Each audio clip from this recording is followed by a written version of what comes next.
Jack Riley's heart seized mid-sentence, a sledgehammer of pain smashing through his chest as he pitched his brewery's expansion to a room of stone-faced investors. The Boise conference room, with its cheap coffee and cheaper carpet, spun like a bad carnival ride. He clutched his chest, gasping, his mind pinning the blame on the greasy food truck tacos he'd wolfed down at lunch. Indigestion, he thought, waving off concern with a shaky grin. Just need a Tums, he muttered, but his knees buckled, and the world went black before he hit the floor. Paramedics swarmed, their radios crackling as they loaded Jack onto a stretcher. The investors, a pack of vultures in pressed suits, stood frozen, their dreams of craft beer profits fading faster than Jack's pulse. The ambulance screamed through Boise's sunny streets, but when his vitals tanked, they called in a chopper, airlifted to St. Luke's. Jack was a heartbeat away from gone, his 45-year-old body betraying him after 2 decades of building a life he thought was bulletproof. In the ICU, machines beeped a grim rhythm while Jack lay unconscious, tubes snaking from his arms. His wife, Sarah, wasn't at his bedside. No, she was at their bank, draining their joint account of $65,000, every last cent they'd scraped together from his brewery, Riley's Brewworks, a scrappy empire of hops and dreams. Sarah didn't just take the money. She sent Jack a screenshot of the zeroed-out account, her text dripping with venom. "I earned this for putting up with your empire dreams." The nerve of her, cashing out while he was hooked to a ventilator, fighting for breath. Jack woke to the sterile hum of the hospital, his chest aching like he'd been hit by a truck. The doctor, a no-nonsense woman with a clipboard, confirmed it. A near-fatal heart attack.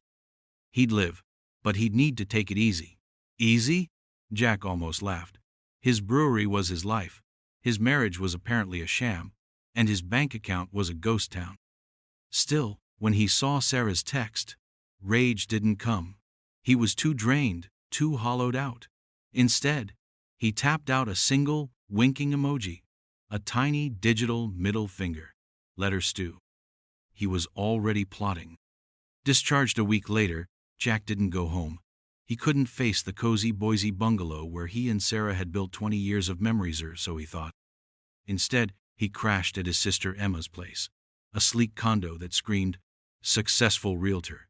Emma, a firecracker with zero patience for nonsense, swore to keep his hideout secret. "Sarah's lost her damn mind," Emma said, pouring him a coffee strong enough to wake a coma patient. "You sure you don't want to confront her?" Jack shook his head, sipping the brew. "Not yet. I need to know what she's playing at." Their marriage hadn't always been a dumpster fire. Jack met Sarah at a Boise music festival 2 decades ago, back when flannel was king and his hair wasn't thinning. She'd snapped a heel dancing to some alt-rock band, and Jack, ever the fixer, rigged it with duct tape and charm. They were married 6 months later, a whirlwind of young love and cheap wine. But Sarah's sparkle faded as Jack's brewery obsession grew. She'd roll her eyes at his late nights perfecting IPAs, her book club outings stretching longer and shadier. Jack wasn't blind. He'd noticed her phone buzzing at odd hours, her excuses flimsier than a dollar store napkin. Still, he hadn't seen this coming. Jack's one stroke of genius? During a refinance last year, he'd put their home in his name alone, citing his better credit score. Sarah hadn't blinked. He'd also named Emma his medical power of attorney, a move that now felt like divine foresight. "You're smarter than you look," Emma teased, tossing him a pillow for her couch. "Now what?" The answer came via text from Greg, their nosy neighbor, a retired cop with a knack for gossip. "Some dudes parked at your place. Sarah's acting shady." Jack's gut twisted. Greg wasn't the type to stir drama for kicks. She'd once ratted out a kid for stealing garden gnomes. Jack didn't reply. Instead, he stormed into their bank, hospital discharge papers in hand, and demanded a fraud probe. The teller, a nervous kid with acne, stammered as Jack laid out the timeline. He was unconscious when Sarah cleaned him out. "That's theft, plain and simple," Jack said, his voice low but sharp enough to cut glass. The bank manager promised an investigation, but Jack wasn't holding his breath. He needed muscle, so he hired Mia, a divorce lawyer with a reputation for shredding cheaters like confetti. Mia, all sharp suits and sharper wit, took one look at Jack's hospital records and Sarah's text and grinned like a shark smelling blood. "She's toast," Mia said, cracking her knuckles. "We'll bury her in court. Jack liked her already." Sarah, sensing the noose tightening, texted him. "I thought you were distracted by that barmaid at the brewery." "I panicked," Jack snorted. The barmaid, Jess, was 22 and more interested in TikTok than him. Sarah's excuse was as flimsy as her book club alibis. He ignored the text, his gut screaming she was playing a deeper game. Then came the bombshell. Jack was grabbing a burger downtown when he spotted Sarah at a trendy Boise bar, cozying up to none other than Greg, the nosy neighbor. They were all laughs and lingering touches, oblivious to Jack filming from across the street. His phone captured every flirty glance, every clink of their glasses. Evidence, baby. He sent the video to Mia, who replied with a fire emoji and, "We've got her." Emma's son, Liam, a college intern with a knack for ethical research, dropped the next bombshell. Digging through public records and some not-so-public ones, Liam found Sarah's secret account at a rival credit union, stuffed with $130,000. Worse, Greg was listed as an authorized user. The affair was real, and they'd been siphoning Jack's brewery profits for months, funneling cash during his late-night shifts. "That's my college fund," Liam said, half joking. "You owe me, Uncle Jack." The courtroom showdown came fast. Judge Clara Frost, a woman with a glare that could curdle milk, froze Sarah and Greg's assets in an emergency hearing. Sarah's lawyer, Vanessa Hart, a pit bull in pearls, tried to spin Jack's refinance as sneaky, but Frost shut her down. "This isn't about the house," Frost snapped. "It's about theft."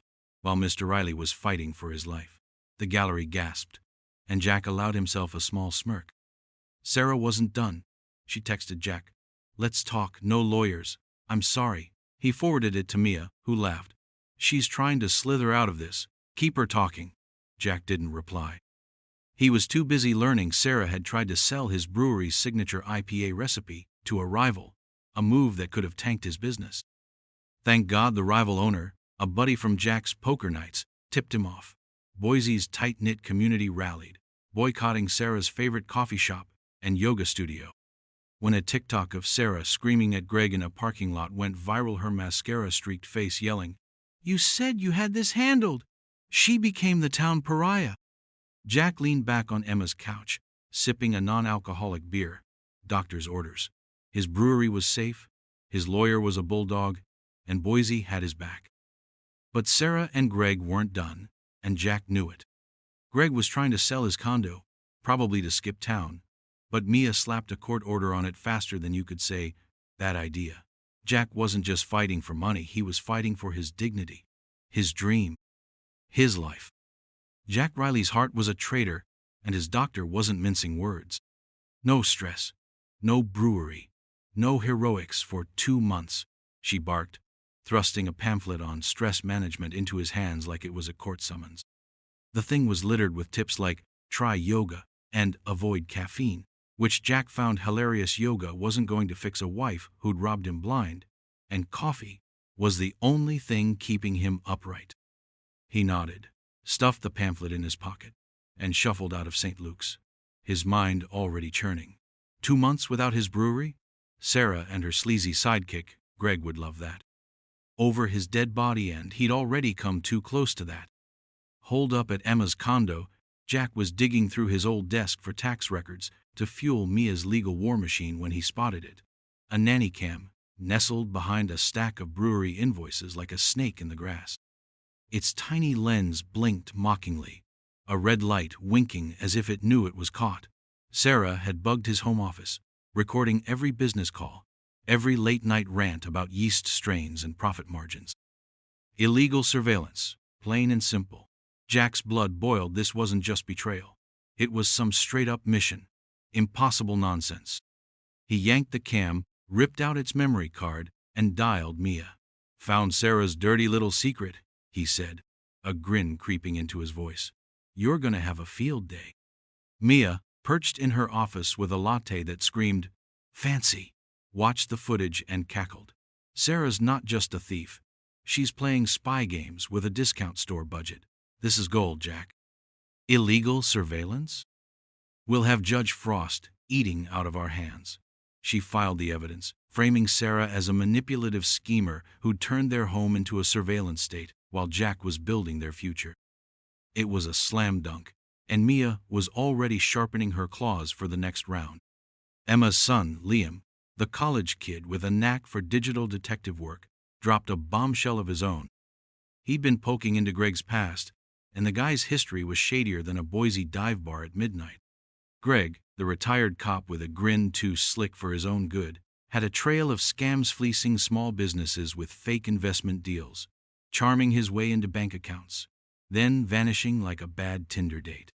"This guy's a con artist with a badge," Liam said, sliding a folder of dirt across Emma's kitchen counter.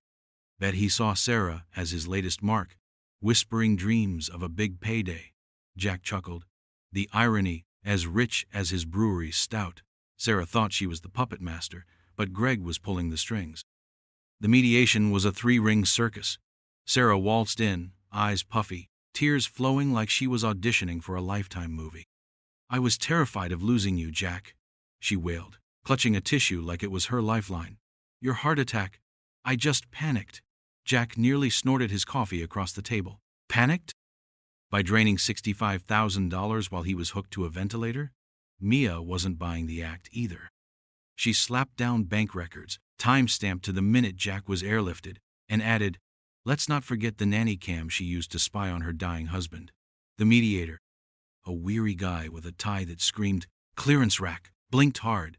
Sarah's sobs fizzled, her face whiter than a bad batch of Pilsner.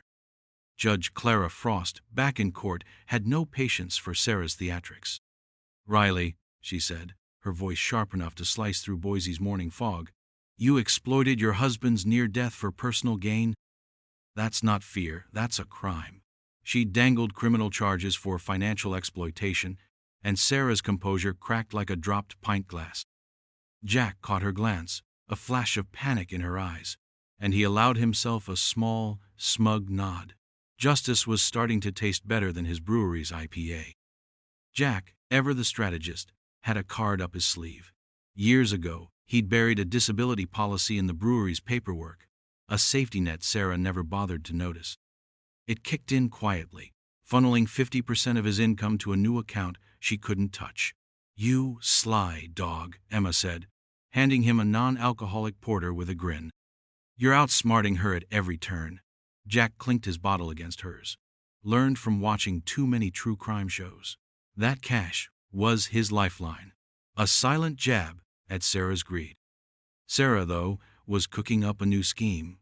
Liam, still playing cyber bloodhound, caught her trying to wire her secret stash-own $130,000 stow, an offshore account in the Caymans. The credit union, tipped off by Liam's eagle eyes, flagged it faster than a health inspector at a shady taco stand. The feds were circling now, and Sarah's grand escape plan was unraveling like a cheap thrift store scarf. Jack couldn't resist a smirker.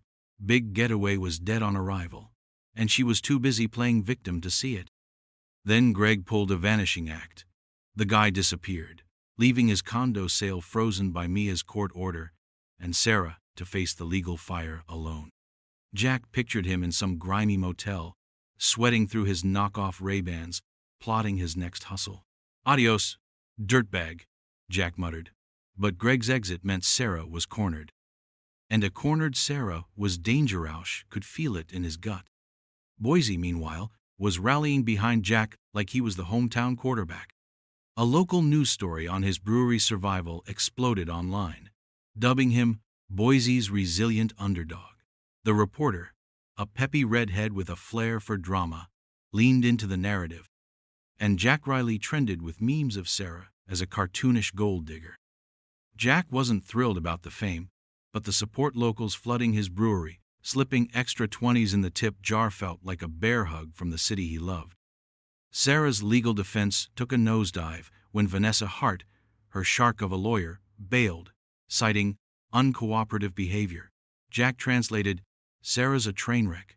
Her new attorney, a jittery kid who looked like he'd just passed the bar exam, was in over his head. The divorce settled faster than a Boise summer storm. Jack kept the house, the brewery, and 75% of their savings.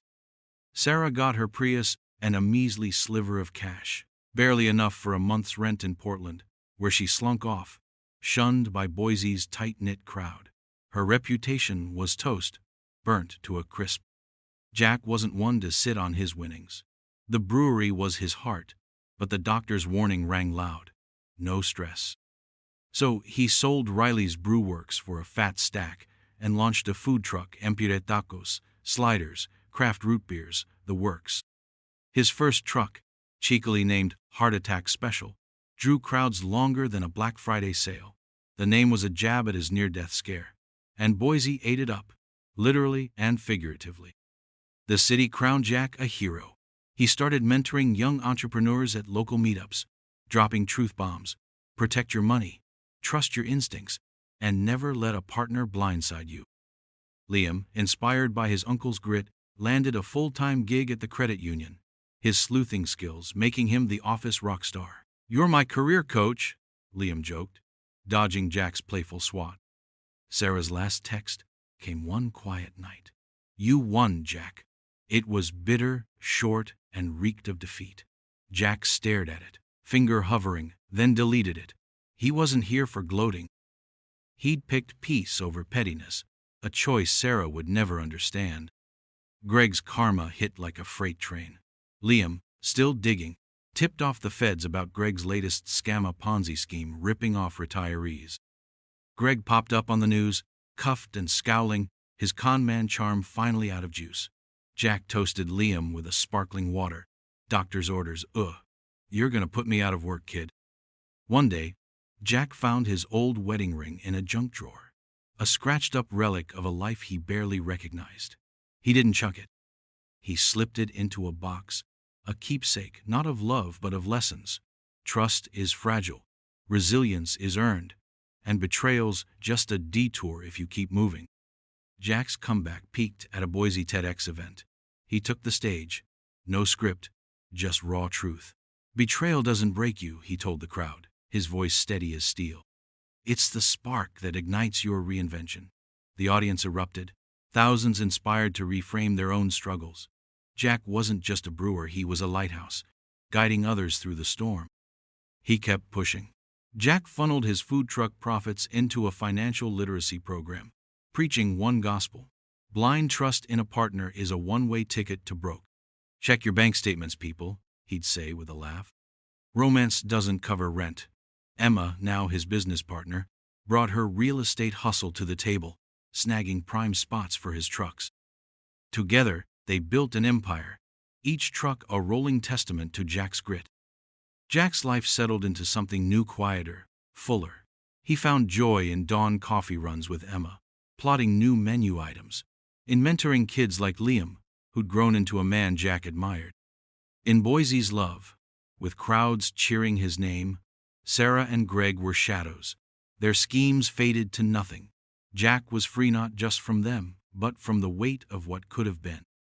He'd fought smart, loved fierce, and built better. His story wasn't just a comeback. It was a blueprint for turning pain into power, for betting on yourself when the chips are down.